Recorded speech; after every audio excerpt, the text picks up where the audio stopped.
Okay. Well, good evening, everybody. I'd like to welcome you to this month's webinar Zoom meeting with the American Australian White Sheep Breeders Association. My name is Luke Jones. Along with us tonight, we have David Kreider and Sana Craig, all three of us serving as board members of the new association here in the United States. This month, we thought it would be interesting to bring on some friends and partners of Reproduction Specialty Group to explain their services and what all they have to offer within the sheep industry and small ruminant world. We think they offer a lot of great services, and we thought, well, it'd be great for other people to hear what they have to offer. It goes more than just reproduction work. They have a wide range of products that I think would be interesting for others to hear about as well. So tonight we're welcomed with Dr. Logan Ullery. He is the associate veterinarian with the RSG, and we're also welcoming Doug Edge, who is the chief strategy officer with RSG.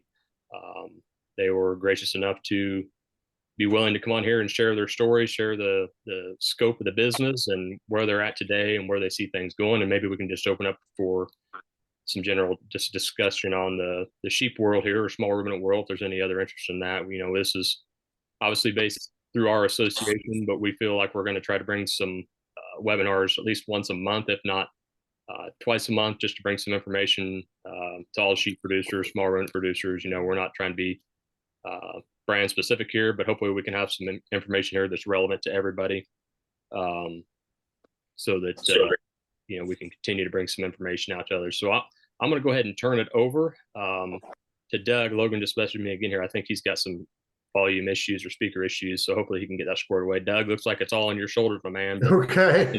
And if you would, folks, just go ahead and mute yourself if you're not muted, please. That way we don't have any background noise or feed coming through to interrupt. And Doug, we try to keep these pretty open. If somebody has questions, feel free to raise your hand or type in the chat box, and we'll address questions throughout the meeting here. We want to be open and get questions answered if there are any that come up. So Doug, floor is yours, my man. All right, thanks. Yeah, feel free to chime in. Like Luke said there, if you guys have any questions for either myself or Dr. Logan, hopefully we can get him back on and get him able to interact with us here as well.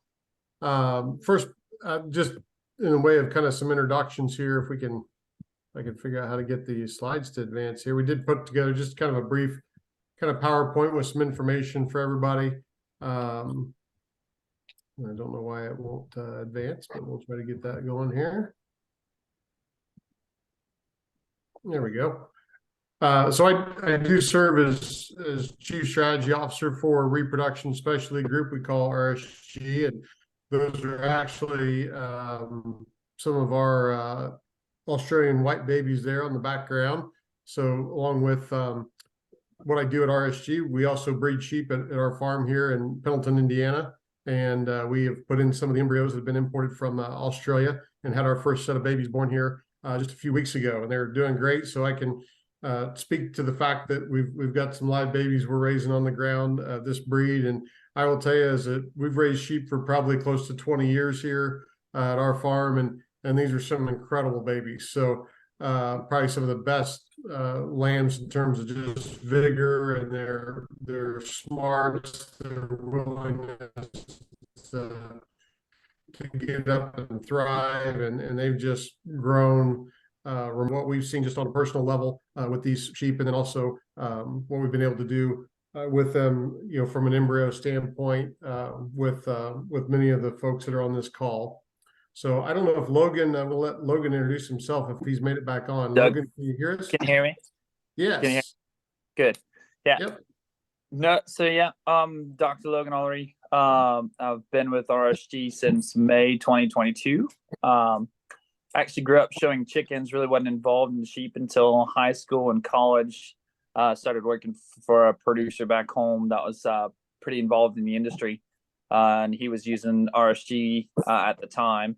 And so made a connection there, and then through undergrad in vet school, just started interning with RSG, and was able to do some externships there. And then the position was there after vet school, and really found a passion in the niche market of what we do, and making an impact with sheep and goat producers. So yeah, just jumped right into it outside of vet school, and it's been a blast ever since. We've been able to dabble in a little bit of everything with sheep and goats. So it's definitely been a journey, but glad to be a part of it. So just a few little quick facts, and Dr. Logan and I will kind of go back and forth on a few of these slides. He'll share more with you on the reproduction side and kind of some of our breeding services and some of the things we do. Just some quick facts about RSG. We are based in Lebanon, Indiana. We are getting close to opening our second location operations in Texas, in Ballinger, Texas, right outside of San Angelo is where that facility will be located. It'll start out as a sire collection center at first, but we plan on making that a full service facility like the one in Lebanon, Indiana, very soon. But this business was created and started by Dr. Tad and Amanda Thompson back in 2012. We host 8 international veterinarians that come into the U.S. every year during the peak of breeding season and help us from about May through October.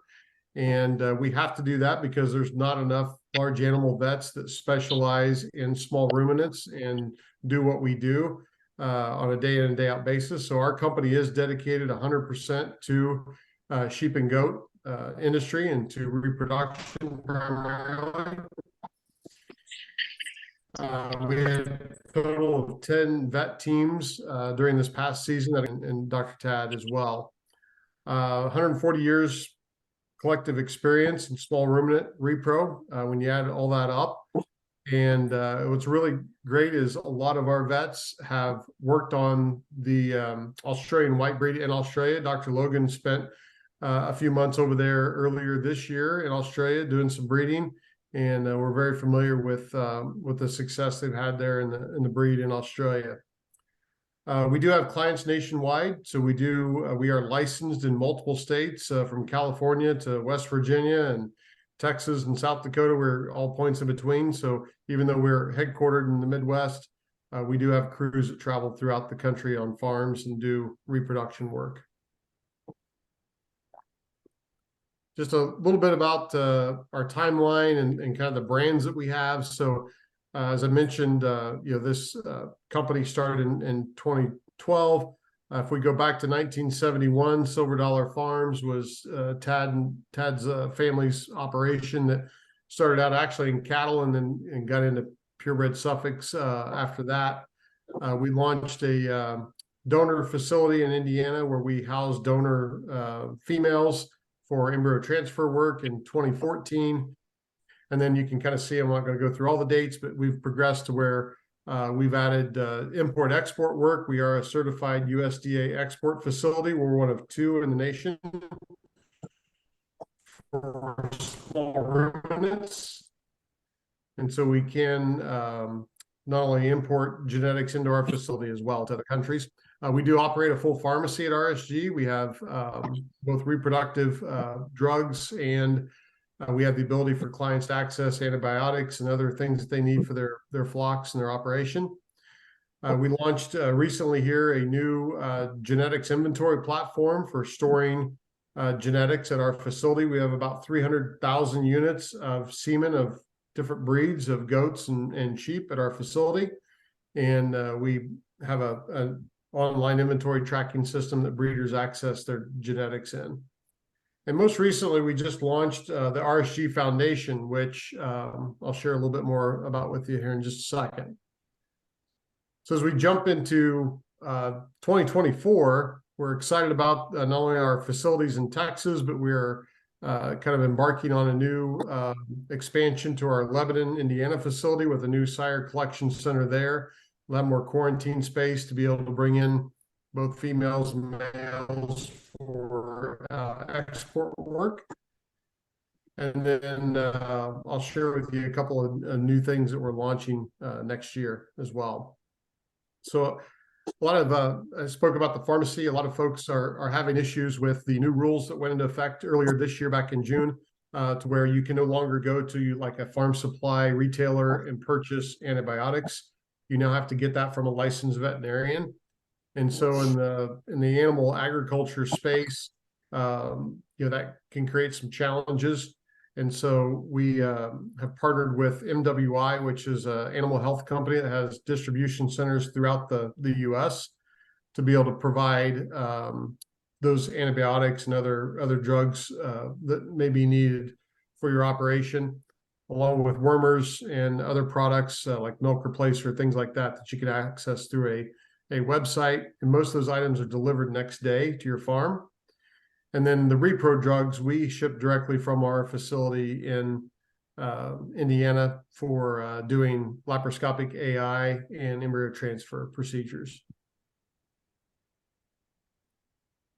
Another brand that we are launching in 2024 is RSG Performance Products. And these are multi-species products that are veterinarian tested and approved. One thing that will be pertinent to the small ruminant space is a drench that you can help reset your animal's gut. If you have a gut issue, some issues with the rumen, this product will actually help with those issues. It's a microbial-based product that we've tested out and really are excited about, that we're going to introduce to the market next year. And then another product is called Defender, and that is a spray down product that you can spray in the bedding of your animals. It will help eliminate disease issues, and we believe it's got a lot of properties that will help defend against foot scald and foot rot and those kind of things that are so prevalent in certain parts of the country.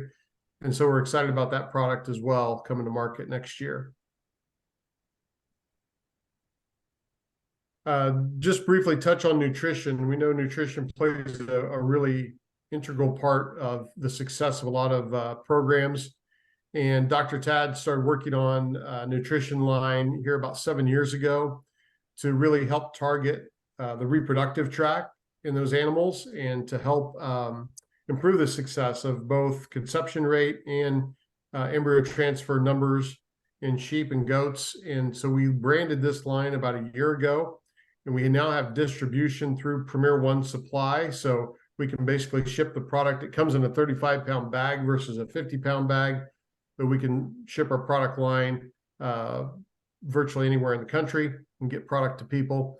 We have a distribution network of feed dealers and retailers. They're primarily based in the Midwest right now, but we're looking to expand that. We're planning some routes down through Texas and then out further west into Kansas. So this line includes a complete feed. It includes a breeder balancer pellet that you can mix with your existing ration to help provide nutrients to your animals that they really need during those important times of the year around breeding time. And then we have a free choice mineral that Dr. Thompson recommends that you can put out year round to really make sure that your animals have what they need in terms of all the vitamins and minerals in their system. So that's a little bit about our nutrition line. And we actually put out a production guide.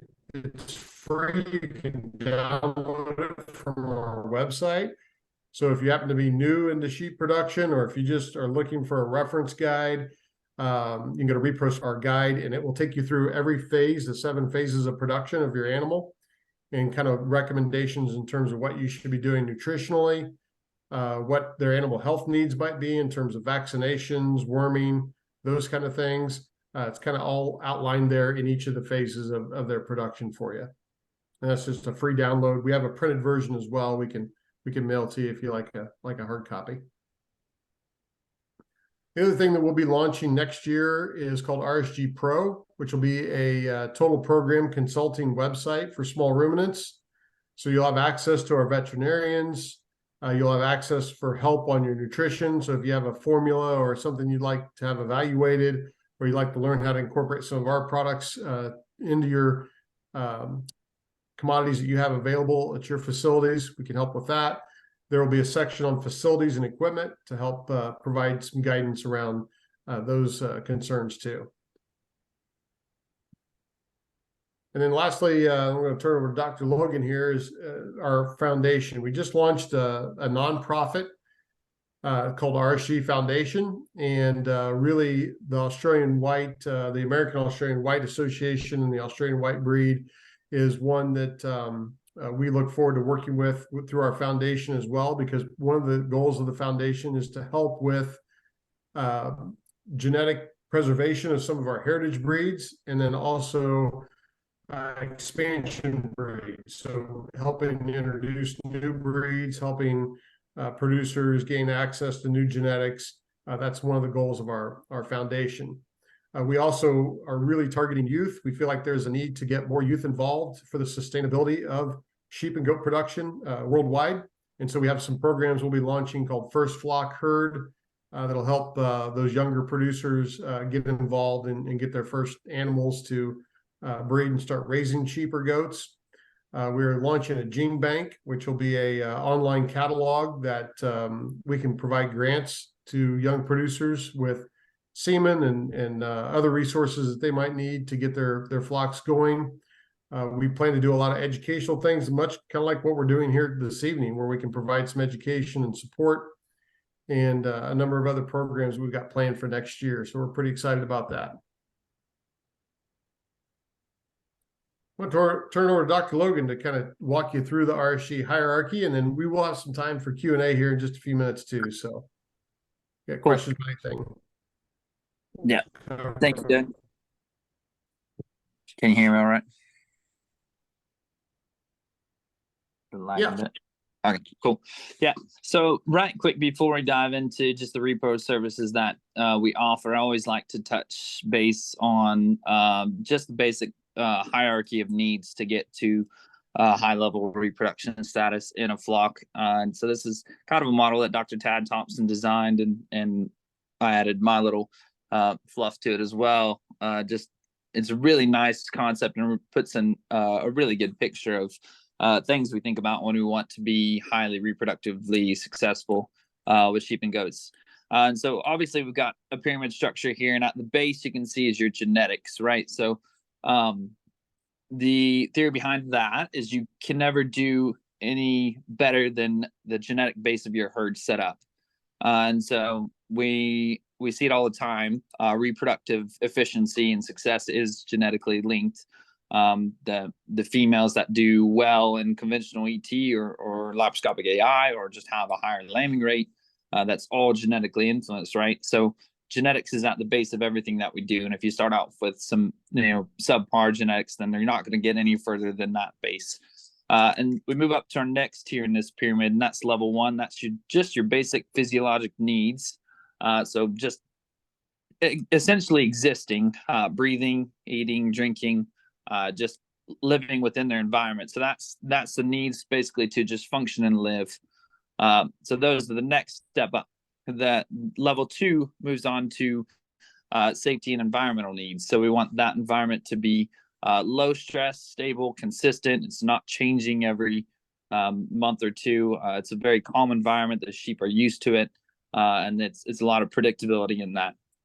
And then at the very top of the pyramid, level 3 is where we see our reproduction. So it's, as I like to say, reproduction is a luxury. So you have to have the bottom portion of that pyramid to make your reproductive inputs as successful as possible. So that I always like to go through it before we jump into kind of what we offer. And so jumping right in, one of the mainstays that we do is laparoscopic artificial insemination in sheep and goats. And just broke it down real simple. Kind of didn't quite know if we'd have a broad range of people on this series here to just give a good plain education on what it is. So it involves 3 drugs, PG 600 estromate and a cedar. And they go on a 12 to 14 day protocol, and you give the shots at certain time frames. And then it's a timed breeding. So we would breed based off of when you pull that cedar. And we can use fresh semen, we can use fresh chilled semen, and we can use frozen semen. So it's a one-time insemination via a laparoscope. It takes 2 to 4 minutes. As you can kind of see in the picture there, it's just 2 little incisions. We deposit the semen right into the uterus.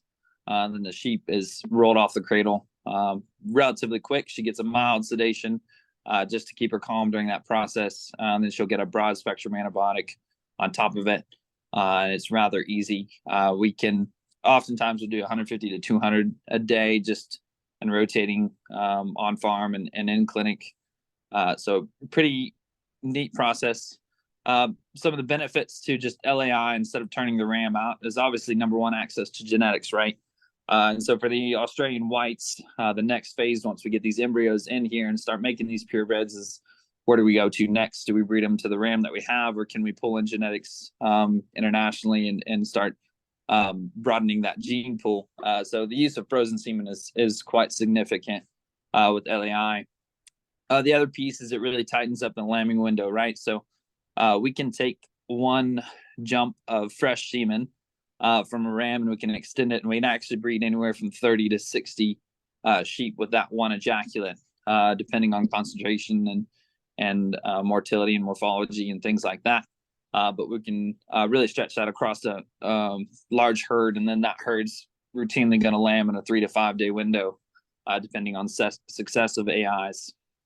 And then obviously you would know your lambing dates. And then we can do some out of season breeding as well. Some things that we can give and programming sheep out of season to try to get them bred when it's not natural for them to. The next thing that we do the bulk of is actually embryo flushing and transfer. So this is a surgical procedure, and it involves a 12 to 14 day protocol too, with some hormones. And so we would breed them laparoscopically, and then 6 days later, we're actually going to go in and surgically remove the uterus. Doug, you can pop pictures up. That's fun. Yeah. So bottom right hand corner here is actually a uterus that's exteriorized. So we would sterilely clip and prep a ewe on a cradle. We would actually put her under general anesthesia and let her go to sleep. And then we make a small incision, and we'd actually pull out her uterus. So that's the uterus right there. And in the left side of your screen, there's a series of catheters that we actually catheterize each uterine horn and flow that flush media right into the dish there.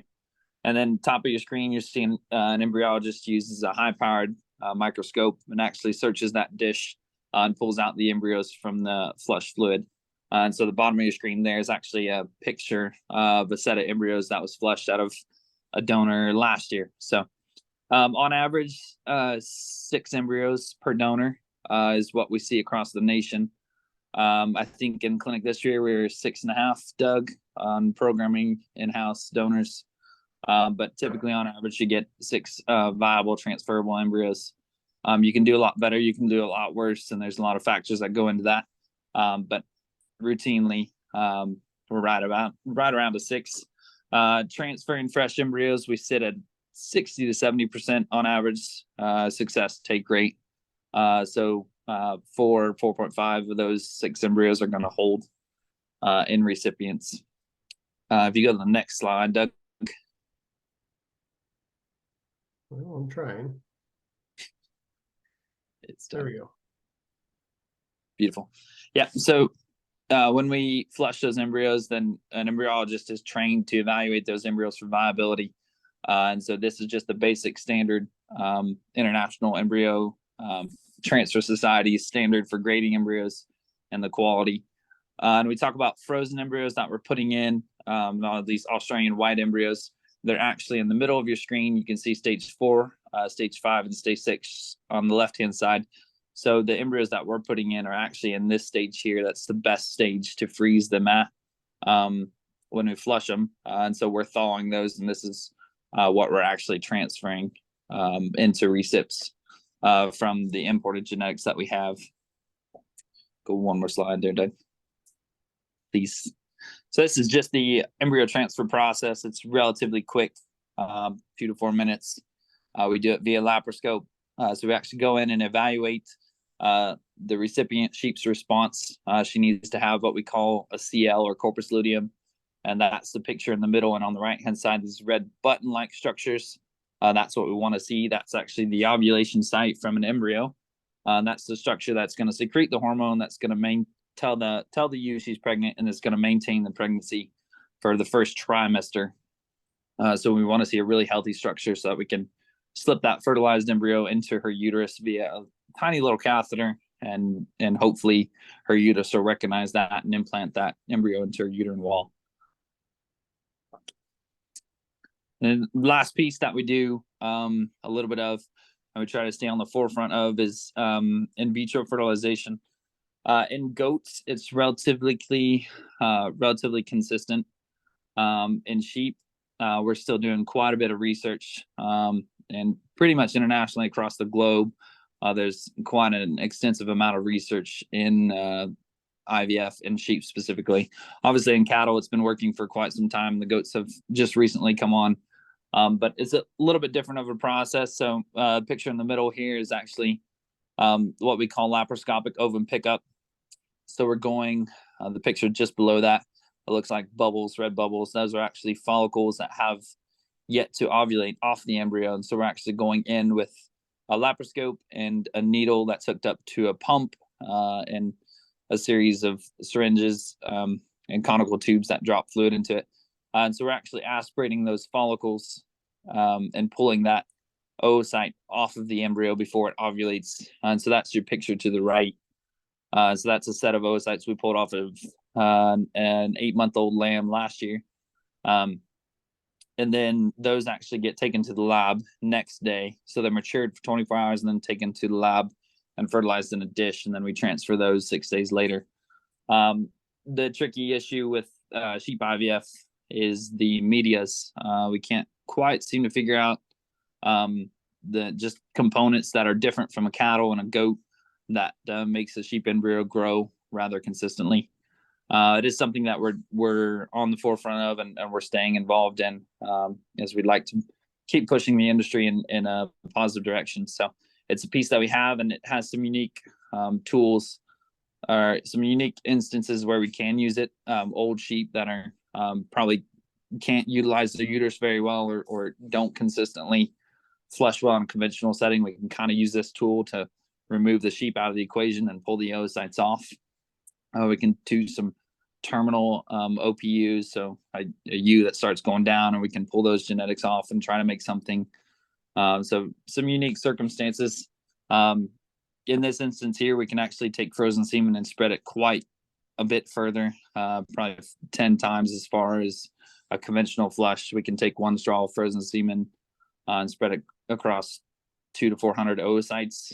So that's 15 to 20 different donors at least. So those are some instances that make this a nice tool to have in our back pocket, but obviously not something that we actually offer commercially, just due to the success of it. Right now, we're not making very many embryos in a dish, so we don't promote it very heavily.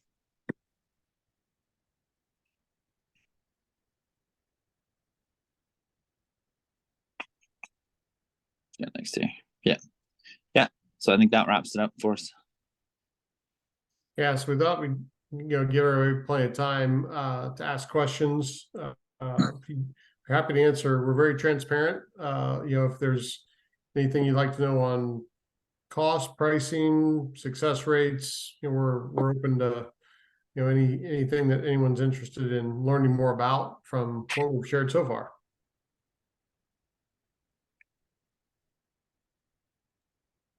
If you want to unmute yourself and ask a question or put it in the chat, either way would work.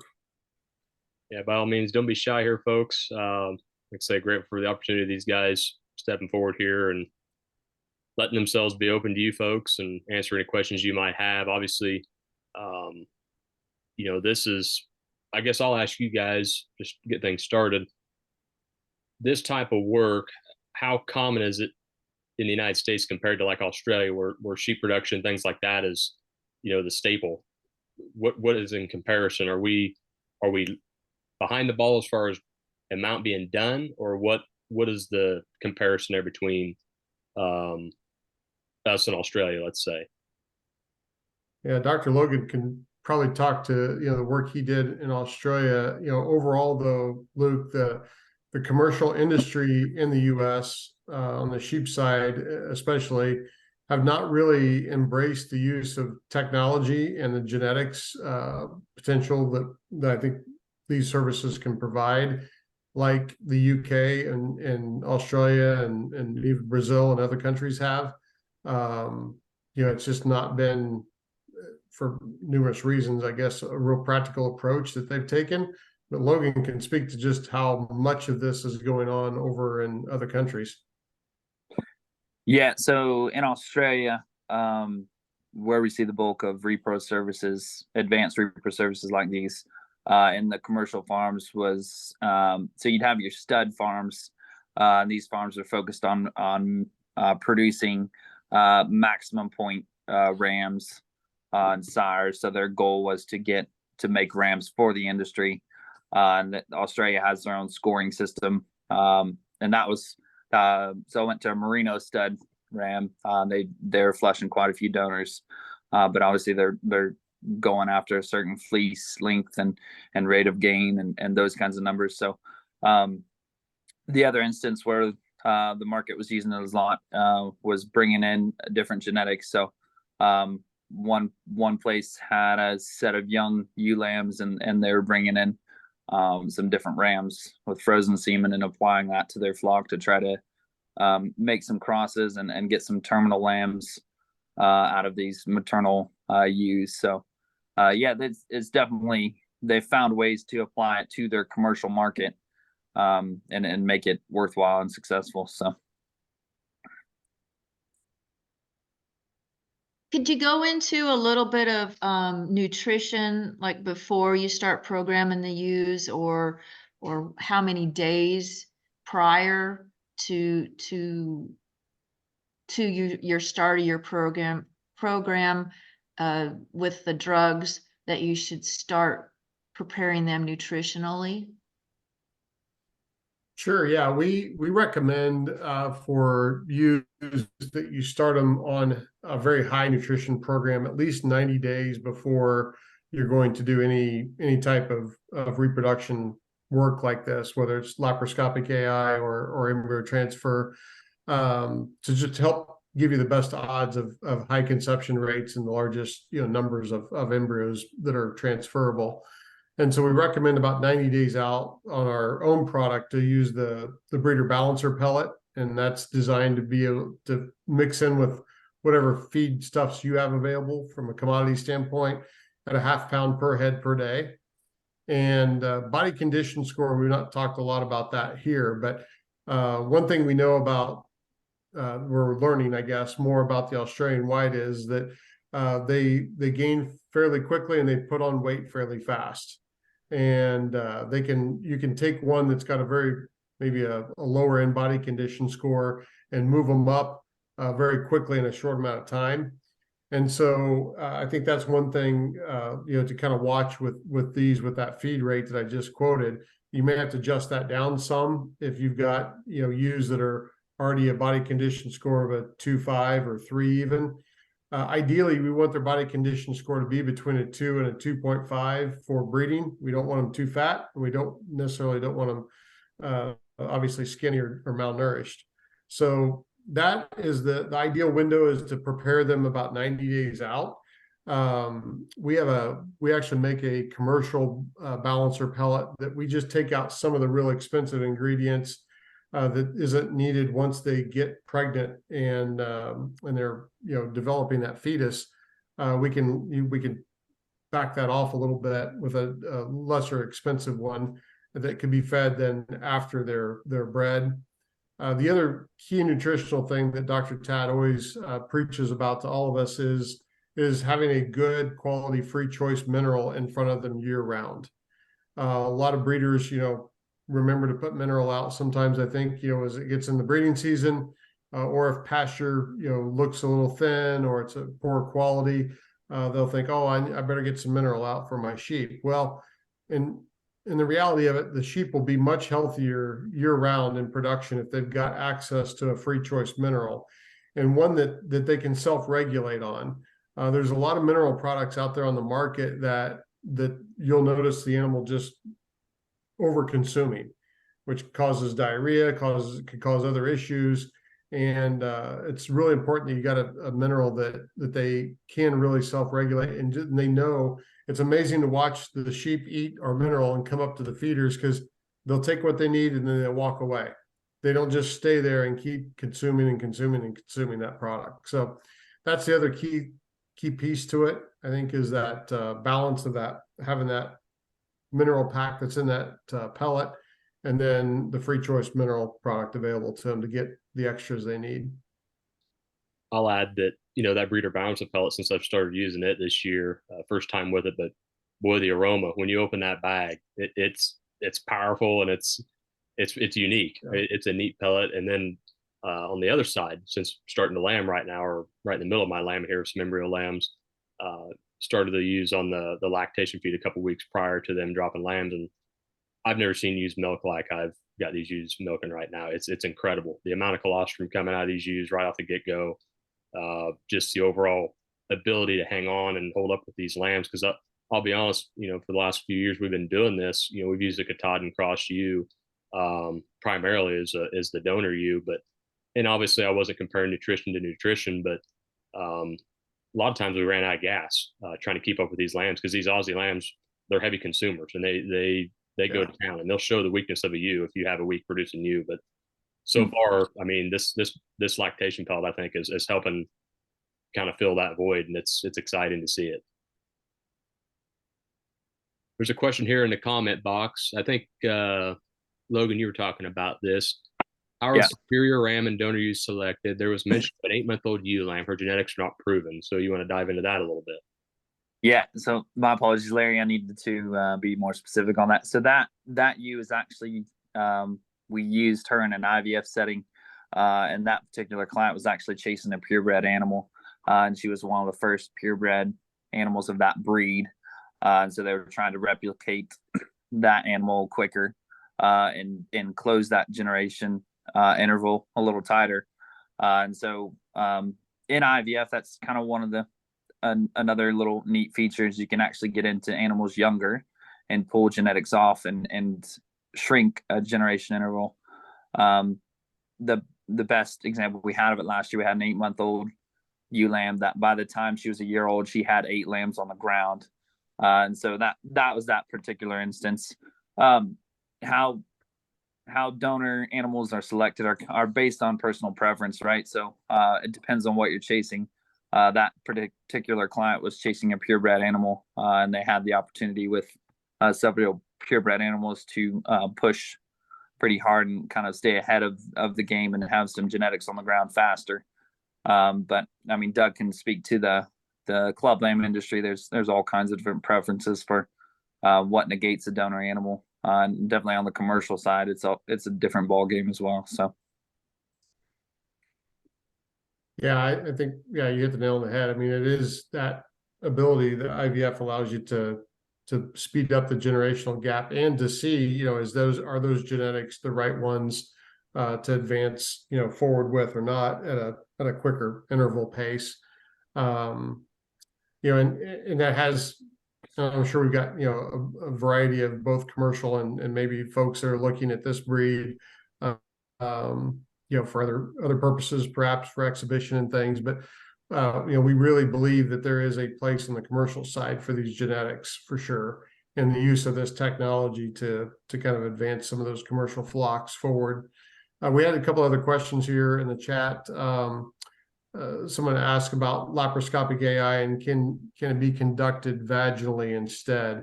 You want to address that, Dr. Logan? Yeah. So it has been done transcervically in sheep. The success rate is not near as high. And what you run into there is the anatomical structure of the sheep cervix is actually very, very complex. There's multiple folds, and the folds are actually of varying lengths. And so they're very inconsistent. It's actually very difficult to thread a pipette through their cervix and deposit semen successfully. And so, if you read into the literature and the people that have done it, they're hitting maybe 30 or 40% success rate on fresh semen. And so it's just not a very practical approach. Whereas in a laparoscopic AI is much quicker for an animal. It's much safer. We're in and out in 2 minutes. And we actually see 75-80% conception rates on fresh semen quite consistently in good programs. So that's a lot safer. You don't have the risk of damaging the cervix, and it's a relatively clean procedure. So that's where laparoscopic kind of overpowers the transcervical AI. Another question, just trying to read. We're getting several through the chat here now, which is great. So if you guys want to keep them coming, we'll try to get to as many as we can here. a question about the genetics, and Luke, you may want to answer this actually. The question is if we have any embryos at RSG on the Australian white genetics, and if so, are there some available for purchase? So I'll take the first part of that. We have genetics that are imported into our facility from a number of breeders that come in to us. We have had, I think, somewhere around 400 Australian white embryos that have arrived at our facility that are owned by various people. We personally, as a company, do not own those genetics and have them for sale. But Luke, you might be able to speak to what may be available for folks. Yep. So we do have some of the most current genetics that we can get. COVID really threw a wrench into getting genetics over here, and how government shutdowns, things like that, really played into. So we had a delay, and actually the shipment we got in was supposed to be here about a year and a half ago as well. So we still have some very current genetics here. Some sires from the 2019 year and 2020 year. We do have some embryos available. You'll just have to reach out to either myself, Sonia, or David. We'd be glad to help you out. Like I say, if you want them, we would like to see you guys use RSG's services with those embryos, keep them in house there, less transferring, moving around. That's just way more things can go wrong in transportation. So they've made it here. I would recommend using the services that RSG has. Their donor they're using are very good from what I've seen so far. I'm definitely pleased with them. We do have some for sale, so yes, just reach out to either one of us, and we'd be glad to help you out there. We do have some information on the sires. Obviously, the dam side of it, there's just so many of them on. You're talking a large scale operation over there, that what they're flushing and things like that. We don't have a lot of pertinence on individual dams, but you can pull up Tattykill's website, look at their offerings there. They're commercial to their stud lines, or they're like peas in a pod. So I wouldn't be too worried about that. And Larry, you asked that question about being young and not knowing the outcome of that progeny or anything like that. But Sonia, correct me if I'm wrong, but I remember Graham saying he collected a 6 or 7 month old ram lamb because he knew the parents and the history of that.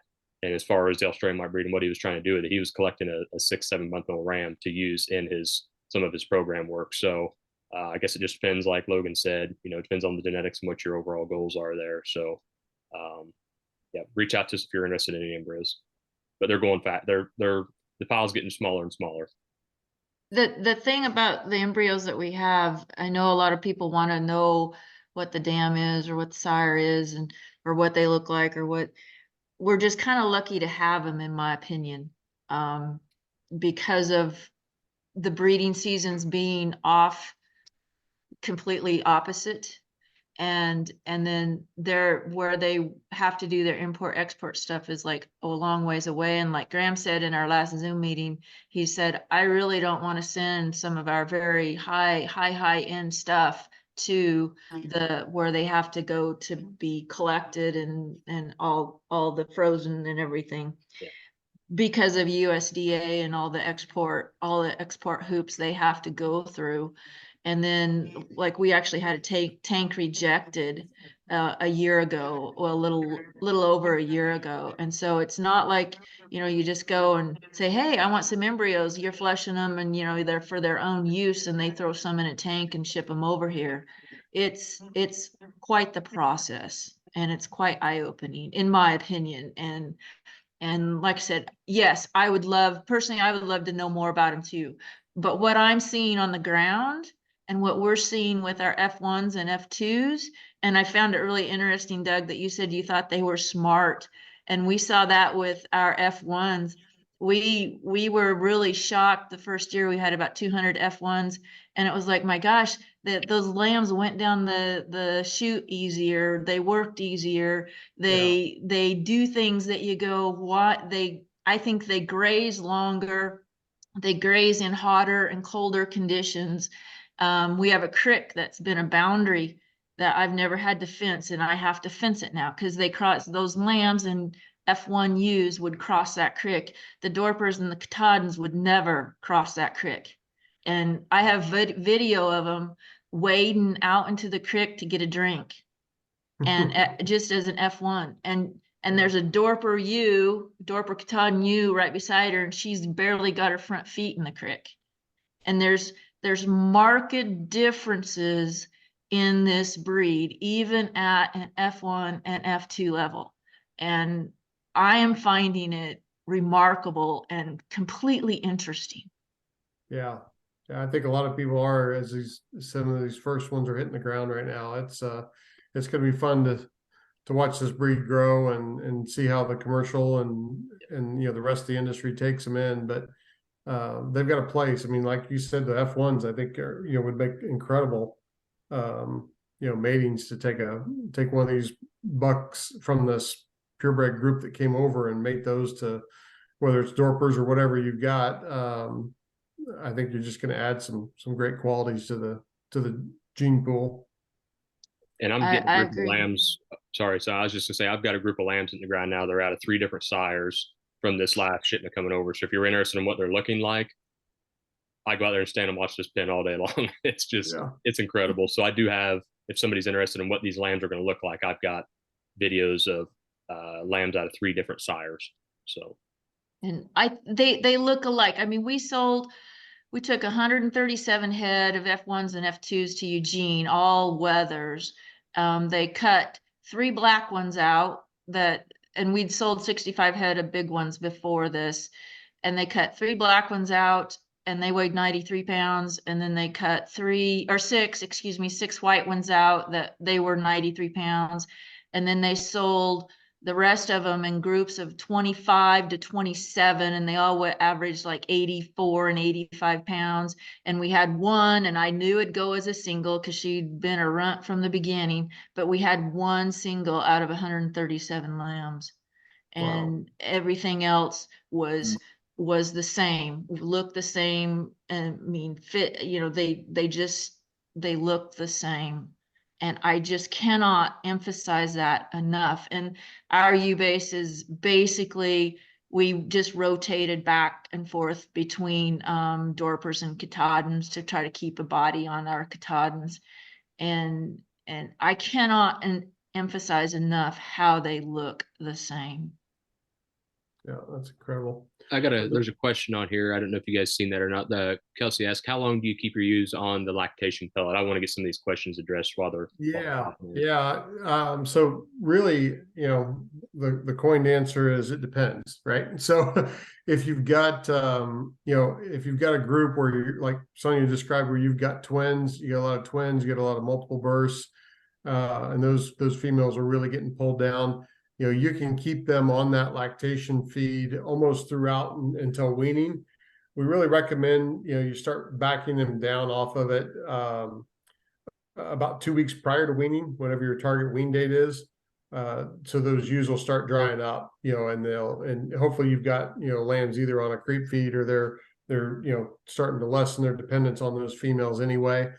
So, you can keep them on there almost to the end if you really need to, and you've got some, a lot of twins, a lot of multiple births that you're trying to keep up production on.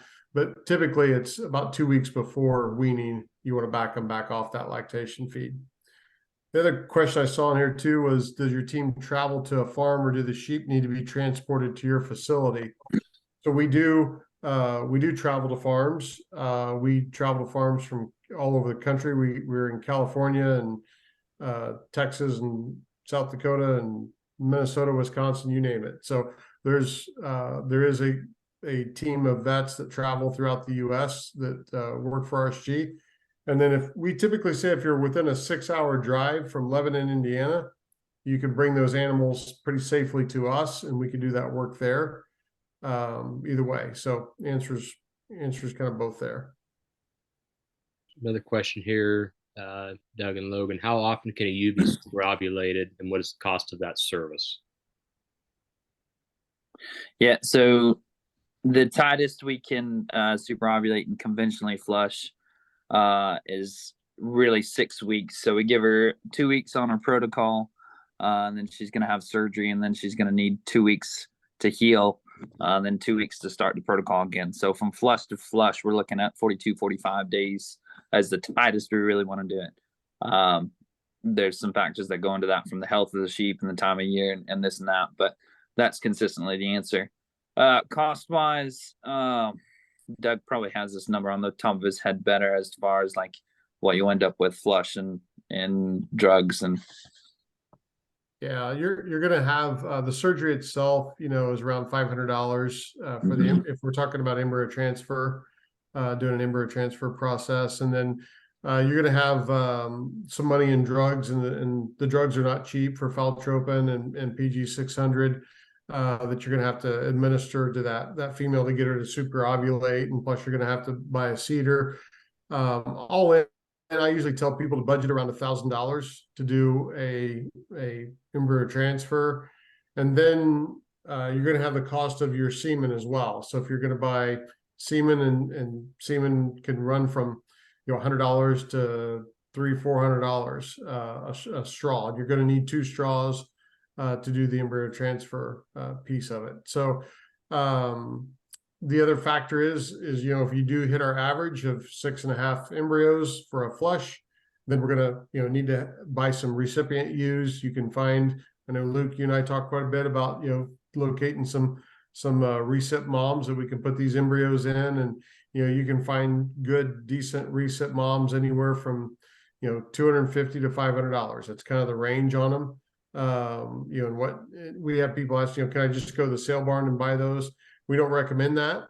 You really just don't know what you're getting. You want to make sure that you get your recip moms from a reputable breeder, and a little bit about their health and their history, and when they last lambed and all those kind of things, and if their bags are good and all those kind of things. So you can usually find small groups of recips that you can purchase they're out there for sale. The Katahdin breed makes a great recip mom for these Australian whites.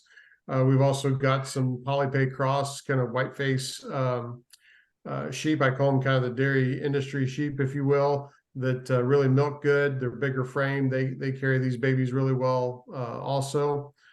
So there's some options there in terms of the recips that you buy. So that's a little bit about the cost. If we're talking about doing laparoscopic AI, that's $60 if you do that at our facility. It's $50 if we do it on farm. And so you've also got some drug fees involved with that as well, and the seeder that you're going to need to buy. Typically, you've got $75 to $80 in artificially inseminating a ewe, plus the cost of your semen. And the cost of travel and everything doing it on farm, I'm sure. Yeah. That's probably a big one there. So I guess, what do you feel in this line of work with where the sheep industry is at in America right now? What do you think it's going to take to kind of turn this ship around? Kind of feels like we're stagnant in the sheep industry. And with some of these services, I think there's a lot of potential with what it can bring to the table. So what do you feel it's going to take to get some things rolling the right direction? Obviously, you guys are busy, you guys are growing, so things are good, right? But it feels like there's a lot of fruit left to pick.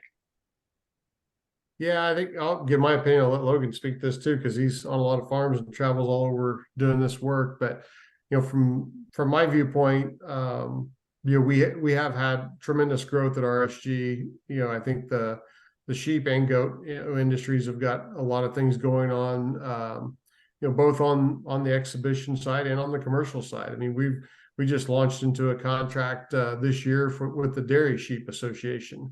That's all commercial, dairy sheep production work, and it's been awesome to work with that group, and they are just getting into this as well in terms of LAI and ET and semen collection, and utilizing those top performing rams to help improve their milk production. And very similar to what the dairy cattle industry did several years ago, utilizing artificial insemination and those kind of things. So it's an exciting time. I think there's a lot of opportunity.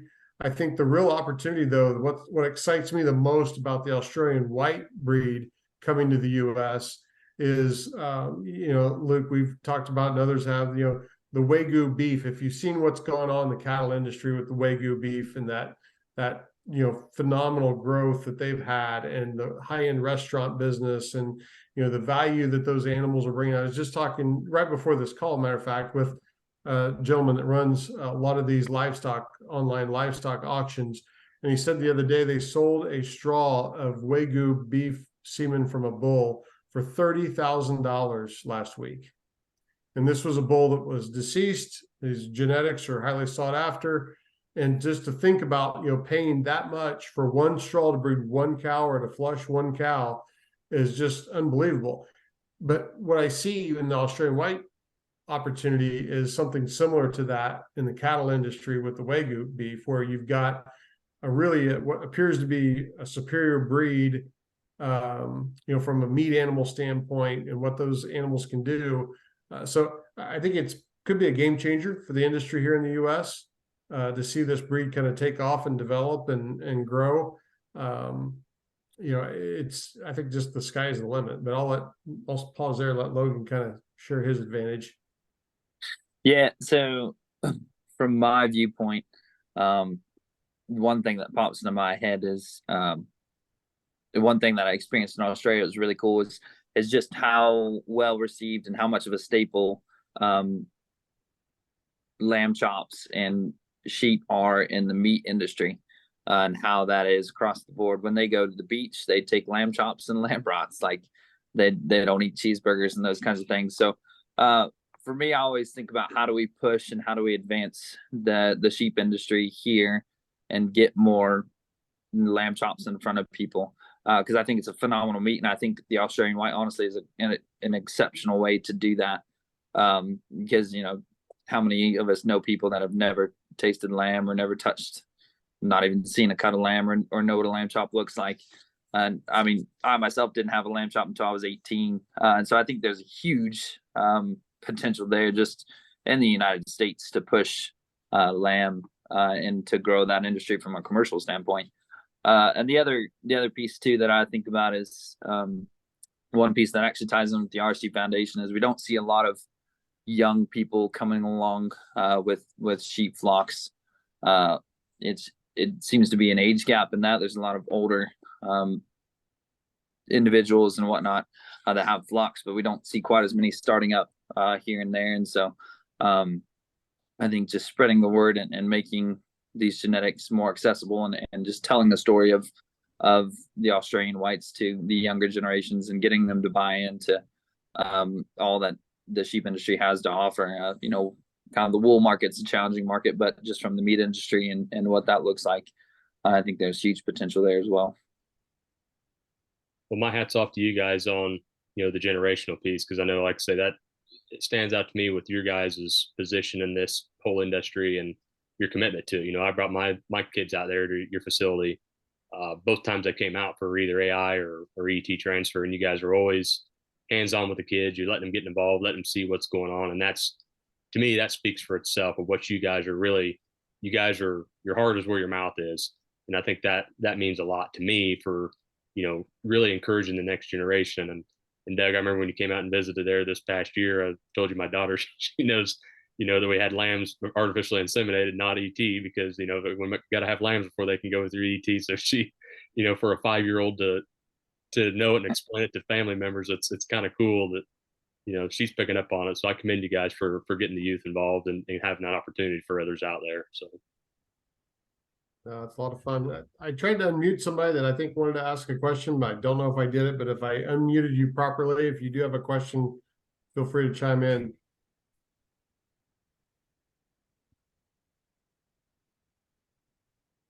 Maybe they got gun shy.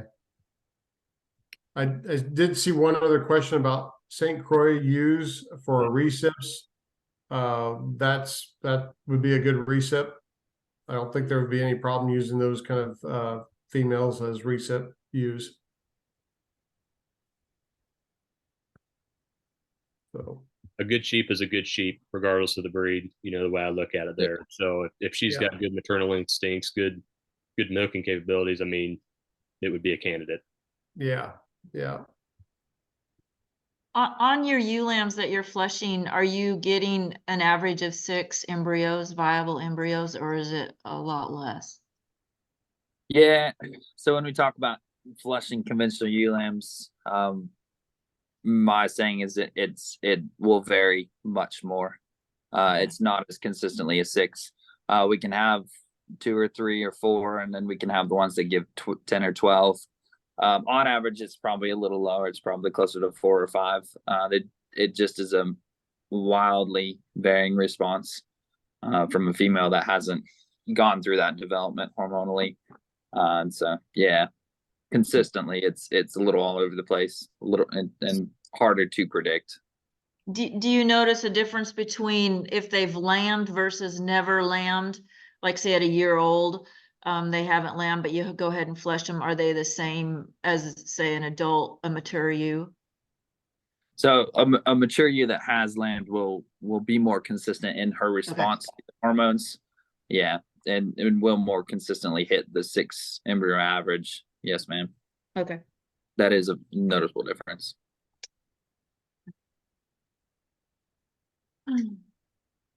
Any other questions, folks? I would just add, we've got our website on there. There's a lot of good resources on our website. There's a lot of free things you can download, and there's a gestation calculator on there. I mean, there's all kinds of stuff. So please visit and take advantage of those things. And it's been great to be with you guys. Yeah, absolutely. Yeah, the gavel's held high, so we'll go ahead and close it out here. If there's no other questions, we appreciate everybody taking their time to join on tonight. If there's any questions, like I say, reach out to them guys. They're always accessible. They'll get back to you in a timely manner. If you have any questions on the Aussie Whites on our end, feel free to reach out to us. You know, we're very responsible. We want to make sure we get everybody taken care of, and want you guys to experience this breed on your farm as well. So any way we can help you, we will. Again, we thank you. We do have another webinar scheduled for January 24th, 7 Central. It's going to be featuring Shearwell data management with Dan Persons. Figured we'd bring some EID data management for the sheep industry forward for our next webinar. So that will be January 24th is what we've got scheduled for that.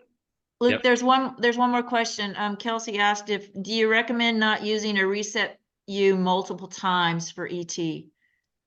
Is there a limit on that, Doug and Logan?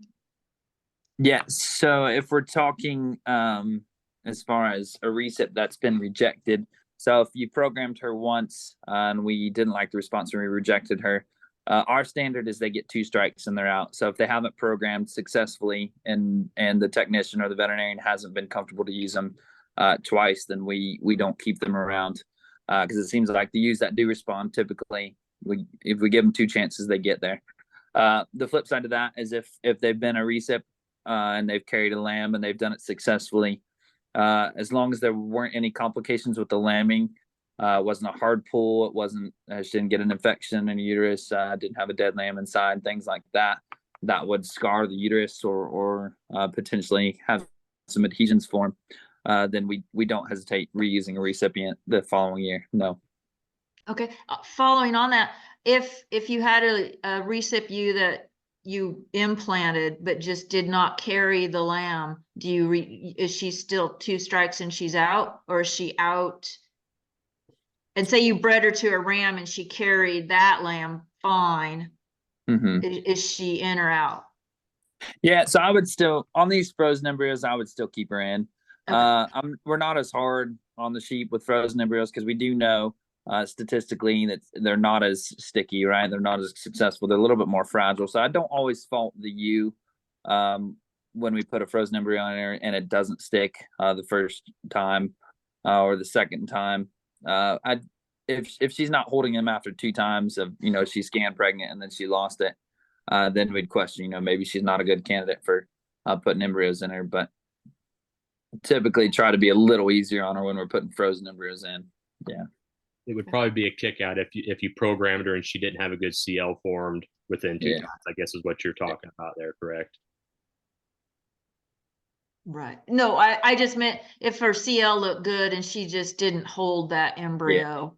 Yeah. And then even if you went ahead and bred her to a ram and she carries that embryo for, through to birth, and then, use her again next year or whatever. Yeah, I would have no regards or no holding back using her again if she successfully carried the lamb. Yeah. Okay. Thank you. Oh, Larry asked if 2 embryos are ever implanted. Yeah, so typically we actually do implant twins. They generally have a more successful take rate. It's just statistically, if one's a little weaker or if one's a little stronger, they're gonna help each other along. So statistically, we do see a better conception rate when we do implant twins versus singles. From a conventional ET standpoint, singles do just fine if the embryos are really nice and healthy looking. But on the frozen embryos, we really do like to twin them. Perfect. Well, thank you guys for your time and answering the questions that were brought forth tonight. Like I say, anybody has any questions, reach out. With that, Merry Christmas to y'all. Happy New Year. Hope you guys have a safe and happy holiday season here.